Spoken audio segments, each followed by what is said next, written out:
y'all know me by now, and I'm not really a point preacher, and there's nothing wrong with point preaching as long as you can stick to points. And I can't stick to points, so I don't usually point when I preach. But we're going to try to point this morning.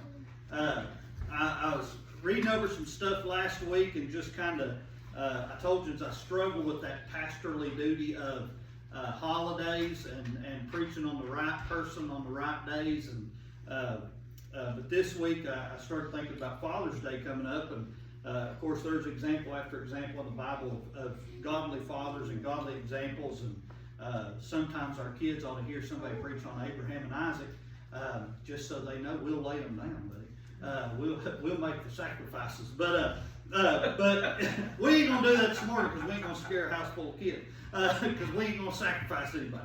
But I do want to go to 1 Chronicles chapter 28, and as I was just kind of praying and thinking on it this week, and my heart just kept going back. A couple of weeks ago, I heard somebody preaching about David and David's life, and how and all these great things David done. And my heart just kind of kept going in that direction, and I kind of landed right here in 1 Chronicles chapter 28, when Solomon directs his son, or when David directs his son Solomon, and that's what we're going to try to cover tonight. And I'm going to read a little bit, because it'll take a little bit, so just be patient with me. But then we'll kind of bounce back and kind of cover some spots. So we're gonna start in verse. Let's see. Let's jump down to 9. We'll start in 9 instead of 5, just for the sake of time. So we'll start in 9, and we're going to read all the way through the end of the chapter, which is verse 21. So, like I said, just be patient with me, and we'll get through that. And then I'm just going to bring out 3 or 4 points, and hopefully it gives you some fatherly advice on Father's Day. So, in verse 9, 1 Chronicles chapter 28, it says, "And thou, Solomon, my son, know thou the God of thy father, and serve him with a perfect heart and with a willing mind. For the Lord searcheth all hearts, and understandeth all the imaginations of the thoughts. If thou seek him, he will be found of thee. But if thou forsake him, he will cast thee off forever. Take heed now, for the Lord hath chosen thee to build an house for the sanctuary. Be strong and do it." Then David gave to Solomon his son the pattern of the porch and the houses thereof, and of the treasuries thereof, and of the upper chambers thereof, and of the inner parlors thereof, and of the place of the mercy seat, and the pattern of all that he had by the Spirit, and the courts of the house of the Lord, and of all the chambers round about, of the treasuries of the house of God, and the treasuries of the dedicated things. Also for the courses of the priests and the Levites, and for all the work of the service of the house of the Lord, and for all the vessels of service in the house of the Lord. He gave a gold by the weight for things of gold, for all instruments of all manner of service. Silver also for all instruments of silver by weight, for all instruments of every kind of service. Even the weight of the candlesticks of gold, and for their lamps of gold, by weight for every candlestick. And for the lamp thereof, and for the candlesticks of silver by weight, both for the candlesticks and as the lamps, and also the lamps thereof, according to the use of every candlestick. And by the weight he gave gold for the tables of shewbread, for every table, and likewise silver for the tables of silver. Also pure gold for the flesh hooks, and the bowls, and the cups, and for the golden basins. He gave gold by the weight for every basin, and likewise silver by weight for every basin of silver. And for the altar of incense, refined gold by weight, and gold for the pattern of the chariot of the cherubims, that spread out their wings and covered the ark of the covenant of the Lord. All this, said David, the Lord made me understand in writing by his hand upon me, even all the works of this pattern. And David said to Solomon his son, Be strong and of good courage, and do it. Fear not, nor be dismayed, for the Lord God, even my God, will be with thee. He will not fail thee, nor forsake thee, until thou hast finished all the work for the service of the house of the Lord. And behold, the courses of the priests and the Levites, even they shall be with thee, for all the service of the house of God. And there shall be with thee for all manner of workmanship, every willing, skillful man, for any manner of service. Also the princes and all the people will be holy at thy commandment. And that's all we're going to read. You may be seated. And I just tell you, I sat and thought about this, and David had every opportunity. I'll just tell you, he had every opportunity, like some of us do. I'll say some of us and raise my own hand. There's been times in my life that I've wanted to do something. I've wanted to, in sports, there was times that I wanted to step into a different role and do things like that. And the coach would, and again, we go back to building us down, tearing us down to build us up. The coach would look at me and he'd say, "Son, that just ain't made for you."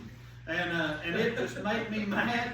And I'd get so mad and just so tore up that I bound and determined in my heart, I'm going to do this one way or the other.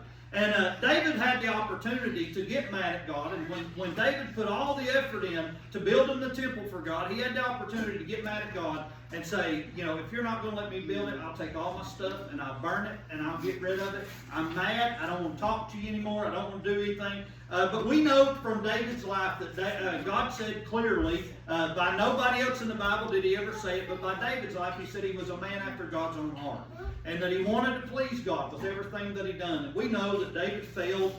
You're going to fail. Let me make this clear to all of you dads out there. We do not have a manual any better than this book, and we are going to fail. Amen. As dads, as examples of Christ, as godly examples. We are going to fail somewhere in our kids' life. They're going to look at us. I gave you the testimony about my dad one time, right after he got saved, and he was in the garage, and he hit his finger and mashed his thumb, and he said a word he shouldn't have said, and about the time he said it, my sister walked into the garage, and my sister looked at him and said, "Daddy, I didn't think we talked like that anymore." And it broke my dad's heart. My dad got down right there in front of my sister and begged her to forgive him, and then he turned and said, "Lord, forgive me, cleanse my mouth." And to this day, from that point forward, I've never heard my dad cuss. And I'm not saying that he never has. I'm just telling you, I have never heard that. But he said it took a brokenness and a shamefulness that he was supposed to be a light of Christ, and she looked at him as a 6-year-old and said, "Wait a minute, you're not supposed to talk like that anymore." So he changed his life around for that, and you guys know what come of that. It's somebody ought to say something. When he mashes his finger or something bad happens, my dad, by instinct, you don't have to second guess. Ashley's heard it. Everybody that's ever worked with my dad has heard it. It comes out second nature. The minute he does something, he'll say, "Somebody ought to say something." Why? Because he says, "I ain't talking like that anymore. Somebody better say something. This hurts that bad."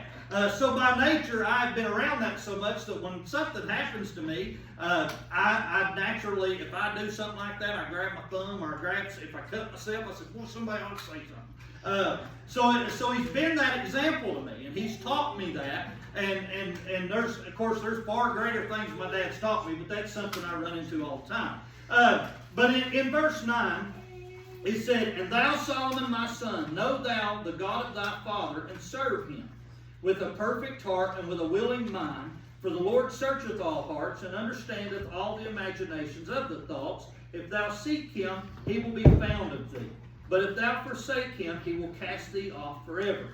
Then in verse 10 he says, "Take heed now, for the Lord hath chosen thee to build an house for the sanctuary. Be strong and do it." We've got to be ready to give good advice. We've got to be ready to guide our children. We've got to be ready to give good advice to our children, to point them to Christ and point them to what Christ has for their life. There is kids, and there's people sitting here this morning with our kids, and we can look and we of course, you know, Sophie gets up about every service and sings a song, and I push her to do that. And if she wants to sing, I want her to do that, but I want her to do it for the right reason, and I want her to sing for the Lord for the rest of her life. There's times that she'll start singing something else, and I said, "You know what is that mess that you're singing, and where did you hear it?" And I said, "How are you going to get up and sing about Jesus tonight, singing that nonsense?" And I do that not because I want to beat her down and do all that, but I want to encourage her to do that which is right in the sight of God. We all have that opportunity. We have children all throughout this house this morning that we have an opportunity to point them to Christ. I had the opportunity to talk to somebody last week, and And I just told him, I said, get anchored in the things of God. Get anchored in God's house. Get anchored in what you know is right. Because until we do that, we're not going to do that which is right. And that's the advice we have to give. So David looked at Solomon, and Solomon was young, and he needed somebody around him. He needed somebody to point him in the right direction and make sure he was doing it right. I've got a good, what I call a good godly counsel. I go on Monday nights to a men's prayer meeting to a lot of men that I've got a lot of confidence in. I still know they're men. Let me make that clear. I understand they're men and they're going to fail me. If I look close enough, I'll find fault in them. But they point me to Christ, and they help me, and they encourage me, because I'm young at this. Well, I mean, you might look at me and see all this gray that's showing up in my beard. That's because of my wife and kids. That's not because of this. That's not because of my age. But I'm young in this, in the sense that I have not even pastored for 2 years yet. So I have surrounded myself with a bunch of men that have been in this for a long time, that have pastored churches for 20 plus years, and I seek godly counsel from them. I seek advice from them in things that I'll just tell you, when you start growing like this, if you're not careful, it'll overwhelm you, and you'll get nervous, and you'll shut down, and you'll go to the house and go, man, I don't know what to do. I don't know what to do. But I'm lucky and I'm blessed enough that I've been around some men that have been in those seasons of growth, and they know how to help me, and they know what I need to hear. But then I also have been through some that have been through some times of loss and some times of decay, and they are there to help me with that. So I look for those men to give me that godly advice and to give me that direction and guide me in the ways that I should go. Now, don't mistake me. I look to God before I look to them, and I trust God to do what's right and how it's going to be right. But there's still some times that I don't understand quite what God's trying to do. And I go home and I go, I don't get it. I don't know what He's doing. And I go to them men and I say, I need some help. This is what I feel like's happening, but I don't know what's really happening here. And they start talking to me, and it opens things up to me. So as a dad, as a father, you're sitting here and you got your kids around and you're looking at them. Make sure you're giving them godly advice. Make sure you're pointing them in the right direction. When he looked at him, he said, son, you trust in the Lord. You trust in the God of even your father. And you follow Him with all your heart, and you do exactly what He tells you to do. That's the kind of advice we need to give our kids. Now, I'll say this. You've got people sitting here this morning that may not be your dad, but they're an elder to you. Take that advice and listen to it. In verses 11 through 18, and I won't read all those again, but it begins to talk about how David has provided the gold and the silver and everything that he needs for every little detail. And I kept thinking just how David, in reality, if you look back and God looked at David and said, you're not going to build the house because you've shed blood, but your son is going to build the house. But in reality, David still built the house. David provided everything for Solomon to build that house. Now, don't get me wrong and walk out of here this morning as a young kid and older teenagers and walk out of here and go, hey, the preacher said you got to provide us everything. That is not, the Bible's clear. It says, by the sweat of the face you must eat. You better get to work. I ain't providing nothing. But what we do need to provide is the thing, this environment right here, we need to provide the things that will help them succeed. When we talked about fixing these Sunday school rooms up, the reason we done that was to be an encouragement to these kids, that they would look and go, hey, it ain't just the old people that's getting the pleasure of seeing things being improved, but now they've put some effort into us, and look at what we got now. That's encouraging them. We're providing them with a good place that they can go in there and learn of the things of God and grow in the things of God. When we invite them up here to sing, we do that because we want to provide them the opportunity to step out for God and do the things for God that they ought to do. David provided him everything. When you read about every ounce of gold to the measure, every ounce of silver to the measure, even for the incense of the burnt offerings, and all, he provided everything Solomon needed because he said, Solomon's young. Solomon's young. In other words, he don't understand. He's been cast into this early, and he don't have a clue what he's doing. He needs this stuff. He doesn't have access to this stuff yet. The only way he has access to it is through his father. We have kids right now that our house is full of kids that don't have access to anything that we don't provide for them. There's kids that come to this church that do not have access to this right here other than how we provide it. So let's provide it right, and let's provide it to the measure. Amen. Let's give them what is ought to be offered up. Let them see it done right. Now, right, all of our eyes should be the same thing. Now, it may work different, just like Randy teaching Sunday school. He said, this is what happens when you get a preacher teaching Sunday school. Every now and then you get a little fired up and you want to preach a little bit. There ain't nothing wrong with that. That's right, okay? And I'll just make that clear. That's right. So when Randy does that, somebody else may teach Sunday school, and that may never come out. It doesn't mean it's wrong, but make sure that what you're doing is right. Amen. Make sure that when we come in here and we worship, make sure we're doing it right. Amen. Make sure when we get up behind this pulpit and we preach, make sure we're being led by God and we're doing it right to the best of our ability, so that these kids can look at that and go, they are putting me into the situation. They're providing for me the right way. They're providing for me the way to heaven if I'll just step out and take it. They are opening up the doorway. They're opening up the pathway that I can learn that I'm lost and that I can be born again just like anybody else, and I can go to heaven too. Make sure we're providing for them what they need when they come to the house of God. They're, when you take kids to school and public school, there's a lot of kids, they've started summer feeding programs and things like that. There's kids that don't eat in the summer. Had the school not done a program that they can sit out in the parking lot and hand out food for these kids. They're providing for them even when they're not there. I want kids to walk out of this church and walk on a Friday evening and get into some trouble and stop and go, that ain't what they teach me at church.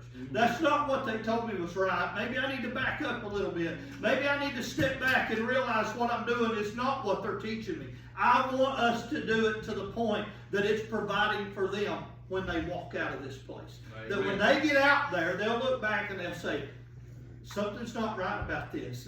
There's a lot of different things happening in this world, and a lot of different people saying a lot of different stuff, and there's a lot of people saying a lot of good things, but if you dig into it, it still ain't right. And I want them to be able to learn from what happens right here, that they can go out there and they have the discernment to look and go, wait a minute. I know he's saying a lot of good words, but when it adds up together, it doesn't add up to Jesus, and I need to get away from that. So as a dad, as you men in the church, you are a fatherly example to these kids. We all ought to be. We all ought to strive to try to be an example to them that they would look up to and say, hey, that's somebody that I can respect and I can honor and I can trust and I can lean on them when I need an answer. There's going to come a day where right now my kids are too young to have another option. But there's going to come a day when they get a little older and they're going to want advice from somebody besides mom and dad. And I hope there's some motherly figures and some fatherly figures in here that they'll be able to go to and that I can trust that'll give them good godly advice. Because let's just be honest, there's been plenty of times that I've sat and had a lot of stuff on me that I didn't want to talk to mom and dad about. But there was other people that I knew that I could go to and I could talk to them in confidence. And now I'm not telling you to let my kids come up to you and tell you that they've been having sex before marriage and not come tell mom and dad. Okay, if that's the case, I don't want them coming to you in confidence. I need to know that stuff. But what I am saying is that when they come and they're just struggling, I know there's been times in my life as a Christian that I struggled with some things in my salvation that I just couldn't, I didn't feel comfortable talking to my dad about. But I had men in my life that I could go to and I could sit down with, and they could direct me and show me some things, open my heart up and open my eyes up. I want everybody in here to be that person for every one of these kids. Amen. That they'll look to you and go, hey, if I need to just talk, I know I can go to them and I can talk to them. So we got to provide that. But in verse 20, it said, and David said to Solomon his son, be strong and of good courage and do it. Fear not, nor be dismayed, for the Lord God, even my God, will be with thee. He will not fail thee, nor forsake thee, until thou hast finished all the work for the service of the house of the Lord. David encouraged Solomon. He encouraged him in the sense that he said, don't be afraid. You just keep working, and God will be there. God will provide. Now, David in reality is a guy who you could look at and go, in all reality, David might have probably had some preservations to kind of step back a little bit and go, there was that one time that I really got in trouble and I just didn't know if it was going to work out for the good, and there was that one time, but he didn't do that to Solomon. What he did, and that I'll tell you that we've talked about this a few times. where we, if we're not careful, we'll link together with somebody, and our mindset will be, oh, we're going to help each other, we're going to encourage each other, and the next thing you know, one's digging a hole and the other one's jumping right down in there with them, and they just keep digging together, and next thing they look up and they go, I can't get out of here. How do we get in this mess? David could have done that with Solomon. He could have said, listen, Solomon, there is a lot going on. I've failed God and I've been in some bad places, but he didn't do that. What he done was he looked at Solomon and said, listen, you keep working and God will keep providing. You keep working and he'll be there. You acknowledge him and he'll do this. So he encouraged him through that to just said, hey, and I like, this is where I kind of look at David and I kind of examine him and see myself in it. And David said to Solomon, his son, be strong and of good courage and do it. He didn't say, and you know, take your time, slow down, think it through. He said, do it. And he encouraged him in the sense that he just said, get up and go. And I do that all the time with people, and I'm guilty about it with my kids and stuff. I don't tell them, okay, think it through, slow down. I just say, go do it. Go do it. Even if it's good, if it's something good, I say, go do it.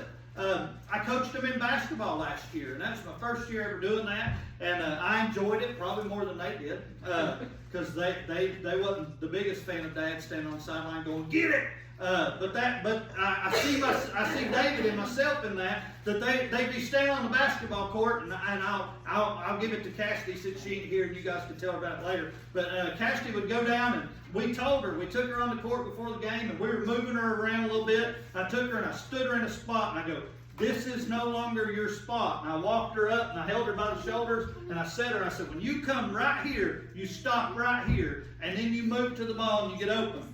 She said, okay. I said, you got it. She said, okay. I said, then do it.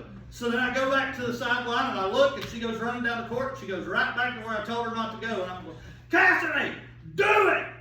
Get where you're supposed to be. And she come back over and she goes, but I thought you, I said, no, I put you where you were supposed to be. And that's what David got done here. He looked at Solomon. He encouraged him. He said, now, do it. So I want us to have that same mentality as dads. We have to push our kids. We live in a generation where we should pet our kids and ooh and goo and coo our kids and make them little soft-wristed, no good for nothing, anything kids. But in reality, somebody's got to push your kids. And if it ain't nobody else going to do it, we got to push our kids to do what's right. So when dads, when you go home, don't be ashamed to look at your kids. My dad didn't get, I told you my story about going to church. When my dad got saved, we went to church. And we started lying about our stomach hurting. And then it only worked a couple times. And after that, we said, Daddy, my belly hurts. He said, well, it can hurt at church. And then he'd get us up and drag us to church. And lo and behold, there's a time come where your belly really hurt, and it did not matter. You were sitting in church at the back pew so you get to the bathroom because you lied to Dad too many times. And he called on to it. He said, I don't care if you're going. Don't be ashamed to look at your kids on Sunday morning, Sunday night, Wednesday, and say, get up, we're going to church. This ought to be the place that there is no other reason to be somewhere else. Don't be afraid in a generation where sports takes precedent on Sundays. Don't be afraid to look at your kids and go, that's fine, we can't do that. We're going to God's house. That is what's wrong with our country. To the core of our country, we have chosen entertainment and flesh, feel-good stuff over God's house. And we've made God's house an option rather than a priority. Amen. Don't be ashamed to look at your kids on a Sunday morning and say, get up out of the bed, get your clothes on, we're going to God's house. Amen. That's what David done to Solomon. He said, all of this stuff now, do it. He didn't say, think about it. If you don't think you can, God will choose somebody else. He looked at Solomon and he said, yes, sir. Yes, sir. So let's do that. Verse 21 is kind of going to go back to where I started in the beginning. And behold, the courses of the priests and the Levites, even they shall be with thee for all the service of the house of God, and there shall be with thee for all manner of workmanship, every willing, skillful man for any manner of service. Also the princes and all the people will be holy at thy commandment. He surrounded Solomon with godly people. He surrounded him with the priests, and he said, they'll be at your command. Any moment you need them, they're there to give you the answer. I want to surround my children with godly people. As a father, surround your children with godly people. I want them to come to church here and know that they are amongst godly people. I want them to look around and say, there is a difference in these people and the people that I go here and see at school, or see at the grocery store, or see at my friend's house. I want them to come here, look around us and go, there's something different about these people.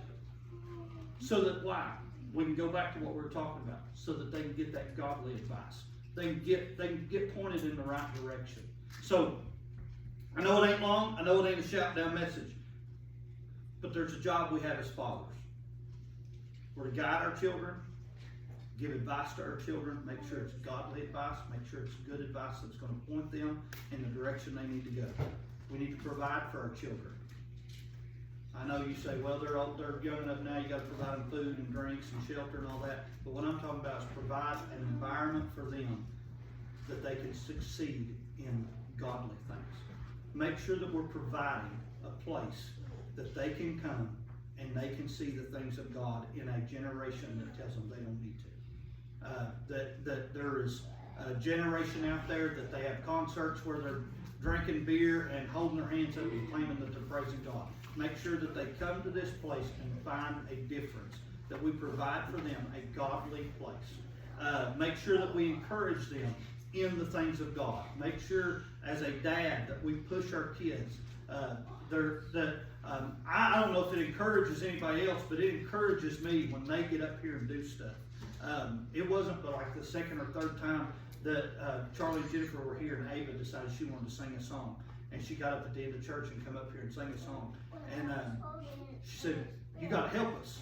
And I got up here and sung, and it was all I could do to sing, because my eyes was filled up with tears, just because of the fact that she wanted to do it, that she wanted to do a part of that.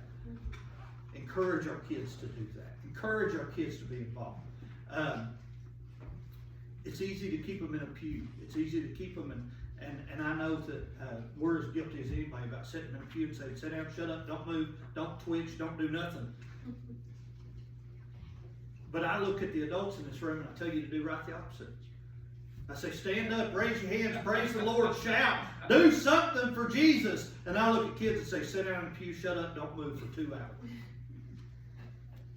But if you'll watch sometimes, you'll look over and I've noticed it more and more with Cash, that there's just specific times that you'll look over and he'll just do this.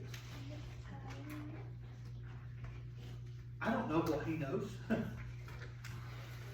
I put a lot of restrictions on my kids. I go, well, they got this and they got that, but I don't know what he knows. We know a little boy that's got Down syndrome, and he's begging his mom and daddy to baptize him. And they said, well, and we were at a field day event, and they said, can I ask you, since you're a preacher, you give us advice? I said, I'd dunk that baby. She said, would you really? I said, yeah. I said, he's probably got a better relationship with God than any of us do. He goes into church every morning, he gets up there and he says, good morning everybody, I'm going to preach this and preach that, and he'll try to baptize everybody that'll stand still for 5 seconds. He'll baptize you if you'll let him. He don't even have to have water. He'll just baptize you. I said, dunk that baby.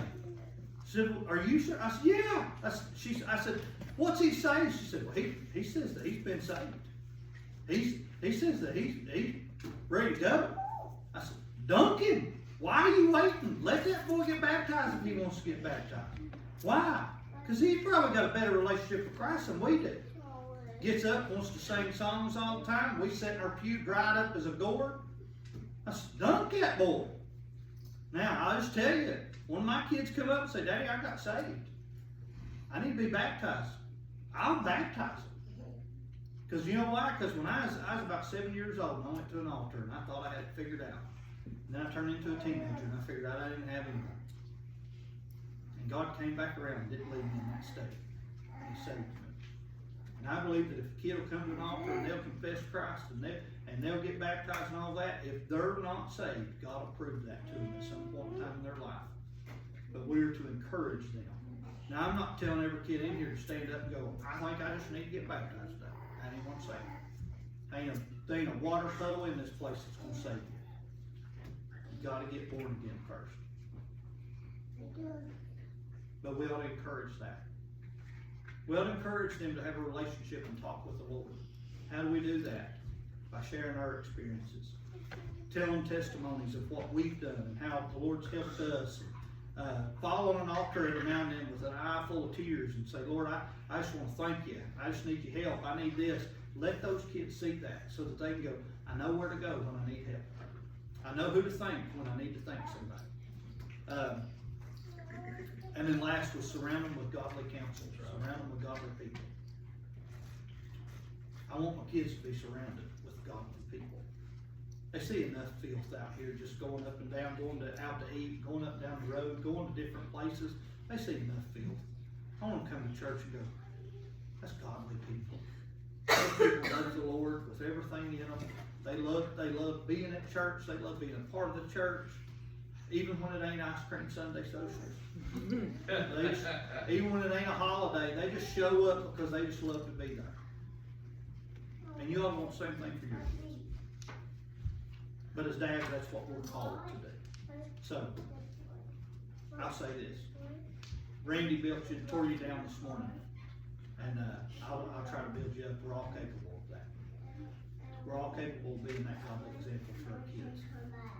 But you have to be born again and able to be capable of doing that. So, I love yous.